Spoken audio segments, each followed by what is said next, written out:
Okay.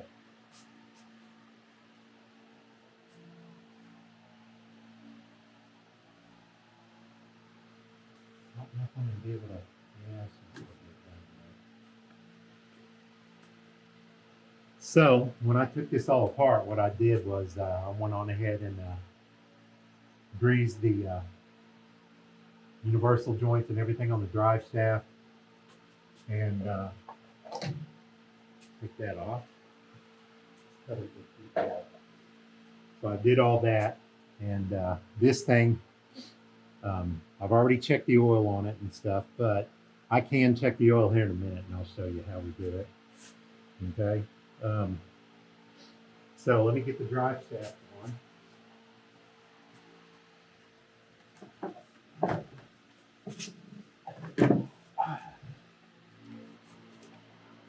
CR1248.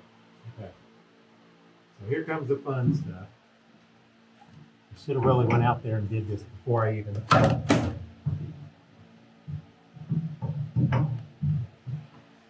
hooked it up.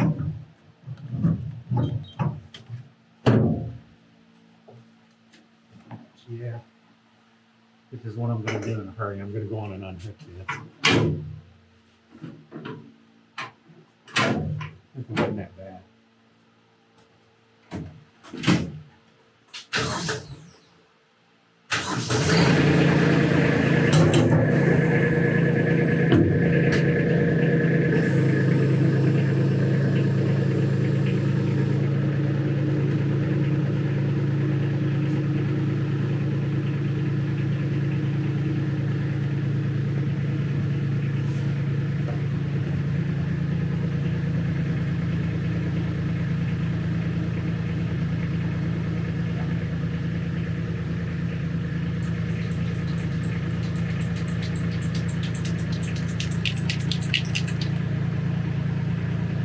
This fluid film is some good stuff. A lot of your landscapers and stuff usually like on their hedge trimmers, blades and stuff, and it works real good.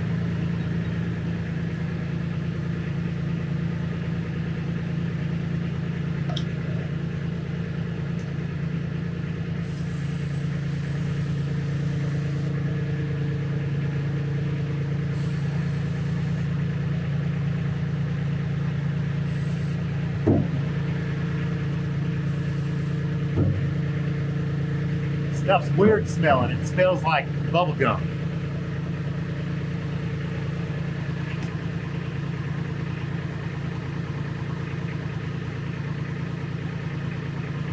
That right there.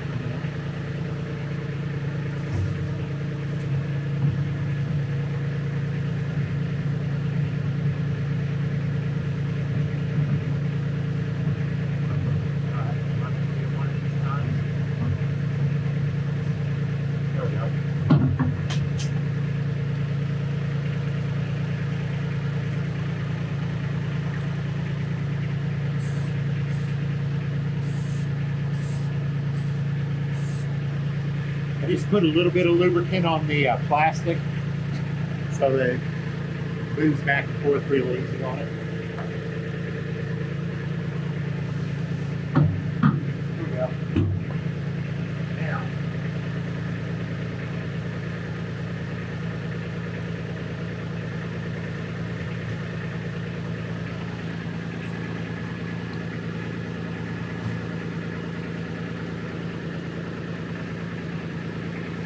now I have a 4-inch extension because of the QH15. So I have to extend the pin outlet or the drive shaft outlet.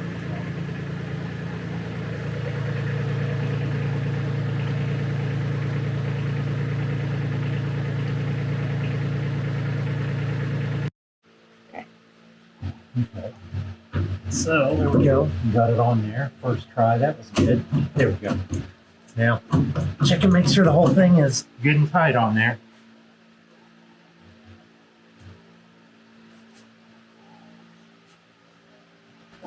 You know, one thing I didn't do on here too, let me go on ahead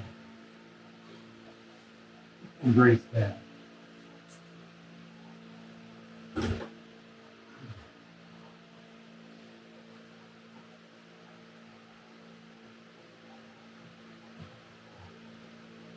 not be able to grease it.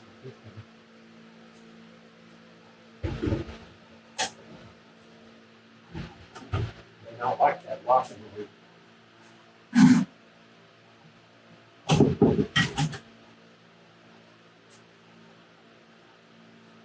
why you have multiple grease guns.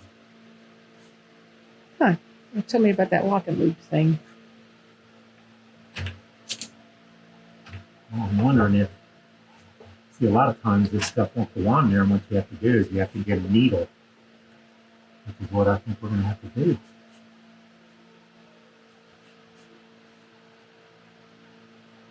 I told you I didn't. It's been a while since I've done it, because we don't use the rough hog as much.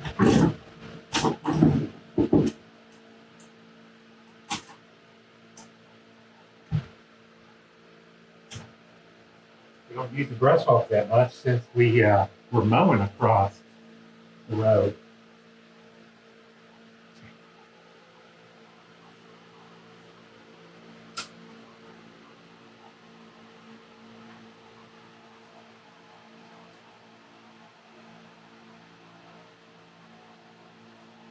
See what we got? We got a little piece like this. It's part of lock and lube. I use this a lot of times for doing needle bearings and stuff, like on the casters on the bottom of where the backhoe cart or the other carts that we have. I always use this and grease those bearings in the bottom on the casters. So this pushes it in.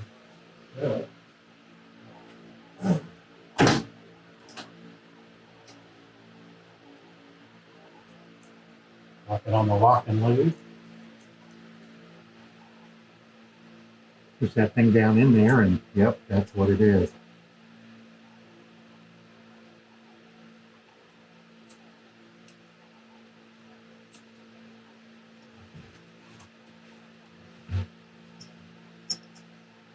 A little bit more. There we go. All right.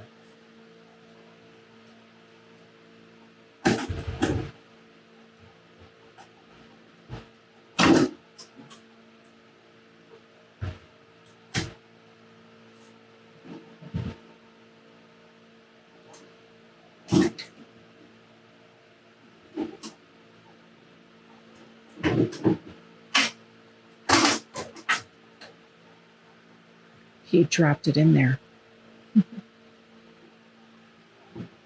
Yeah, I spend half my time looking for stuff I dropped.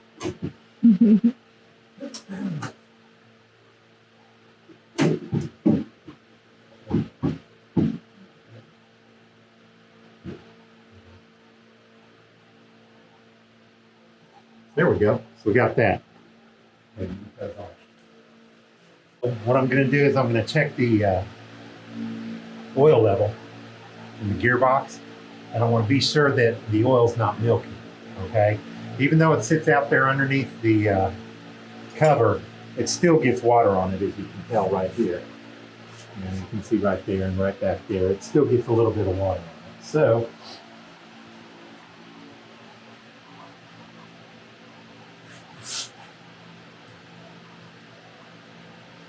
wait a minute.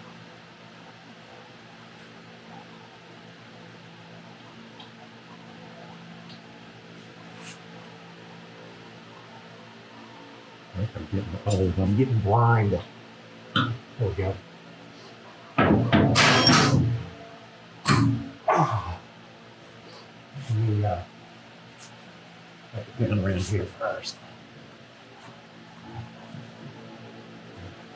Make sure we got all the garbage around from it.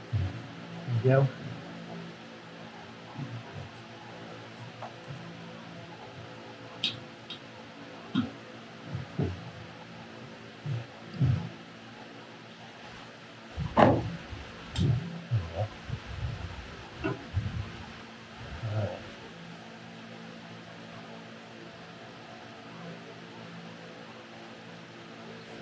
Yep. Okay. So there's oil coming out of it, and it's not a milk. Go.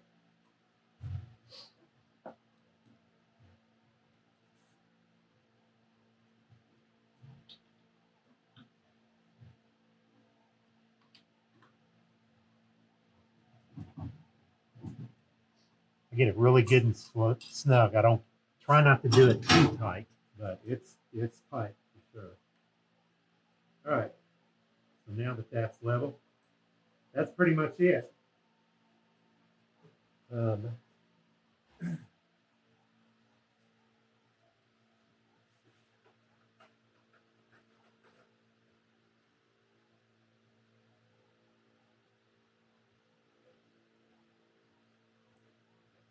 So the other thing that I want to do in a hurry, I already did the drive shafts. I probably should. I need to go on ahead and do the wheel because I did not do the tail wheel and did not do the that part, doing greasing on it. So I want to bring it up.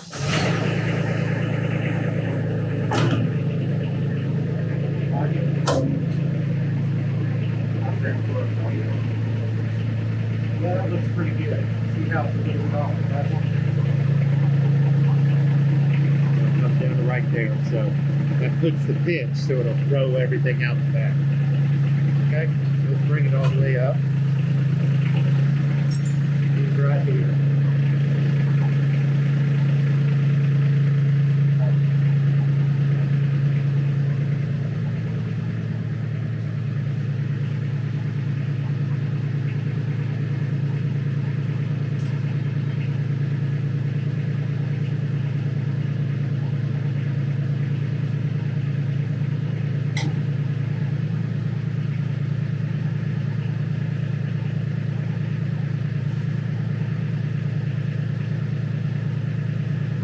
These grease starts are cleaned off.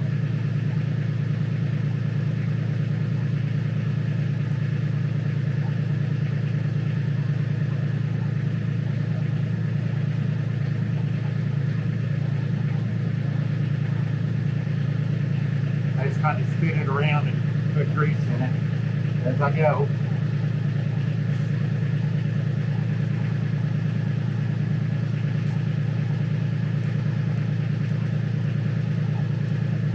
See the oil coming out of grease.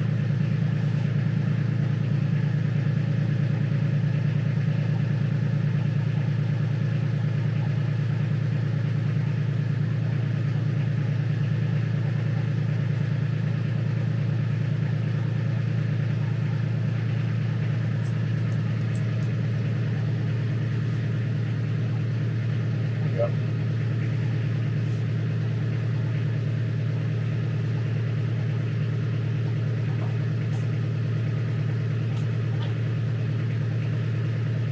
Right.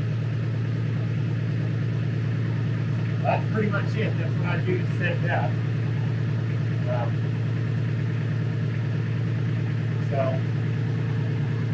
hopefully what I do helps you out with what you do. And thanks for hanging around. Okay. So what I ended up using is this narrow needle greasing adapter from Lock and Lube. That's what I use with all my Lock and Lube stuff. If you don't have a Lock and Lube is awesome. Okay, now that we got the PTO shaft hooked up and everything, what I have to do is I have to take and set the level. That's a magnetic level. But what I have to do is I have to set, what I want is, a lot of people will set their brush hogs level. I know of a lot of people who do that, but I always set it where it's tilted a little bit, so it's tilted towards the front. That way grass and stuff will tend to go out the back of the brush hog, rather than going through the front and possibly hitting the operator. So what I need to do is I need to level this up. Now when I do it, when I come down to the point of where I want to be, I always take the brush hog all the way up. I take it all the way up and then bring it down to the point. It's always weird. It seems like if you don't take it all the way up and then start it again and bring it down, it'll never adjust to where you want it to if you take it past the point and take it all the way down. Say if I I have it all the way down like this right now, and I bring it up and it's like, hey, that's level, or that's at the point I want it, and then I lock in the thing over here. Well, when I take the brush hog and bring it all the way up and I bring it back down, it's not actually the correct point, okay? So this is what I've learned is you always start from a top point. So what we're going to do is we're going to start it. Remember, what I need to do is I've got to have it so that it's leaning front ways a little bit, so it's tilted up towards the back. Okay? So I take it all the way up. Make sure my tail wheel stays in the travel position. Bring it down.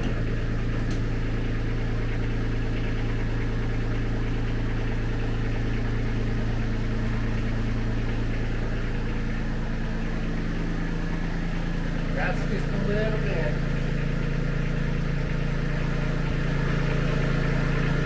That's where I kind of like it to be. Okay? Alright, come on over here.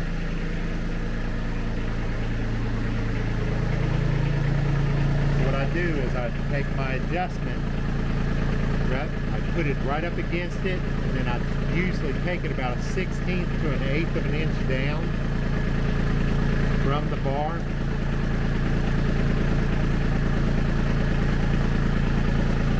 Alright. So if you can tell, I'm about a 1/16 of an inch from the bar hitting this. So it goes down just a little bit more. Let's take it up, all the way up. Bring it down to where it hits. Now let's check our level. So it hit right there.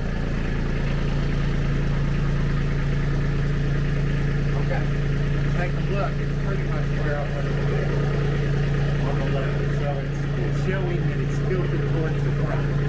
So what that'll do then, make sure all of your grass and everything flows out the back. Alright? Get this thing away in a hurry. Then what I want to do, since I've got everything done, I want to start this up in a hurry. So Tanya left. I want to go out there. I don't want to go around the brush. Okay? When you start one of these brush hogs, just like with mowers or anything else, with the brush hog, I usually have it just over idle when I kick in the PTO. If not, you tend to have a slam. And man, it's not good for the drivetrain. It's not good for PTO shaft and everything. You can tend to break shear pins a lot. Same thing with mowers. I see these people who they'll throw it up all the way, you know, they'll throw the throttle and floor the mowers, and then they hit their PTO on their mower. On the mowers, generally, we take it on these grasshopper diesels. We take it what? A little bit under half throttle, and then we turn on the PTO. Let it turn on and run for a second, then we put it all the way up. So it's just something I've always done. It seems like it's better on the PTO shaft. Okay?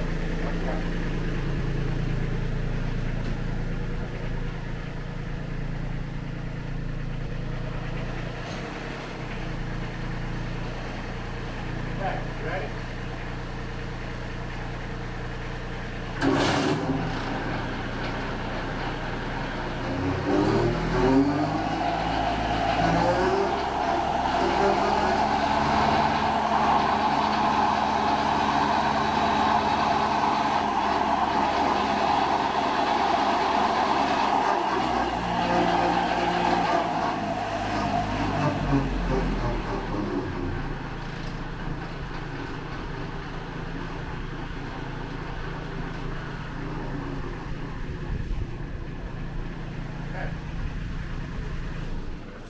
Ready. Same thing with the mowers and stuff like I did with this. I take the tractor all the way down to idle, then I shut off the PTO. Same thing with mowers. Take it all the way down to idle, shut off the PTO. It's just better on the PTO than mower. Okay, so pretty much it. This thing's ready to go. I think Tanya said she's going to be doing some brush hogging maybe next weekend, but that's what I had to do. You may see a couple videos. You saw where I removed the backhoe, put the backhoe on the cart that's created here, and then I put on the 3-point, and then mounted up the brush hog and got it ready to run. So now Kingston and Princeton, hopefully you'll see enough so that you can figure out what you need to do, you know, if you're watching this later on. So thank you everybody for hanging around. Have a good day.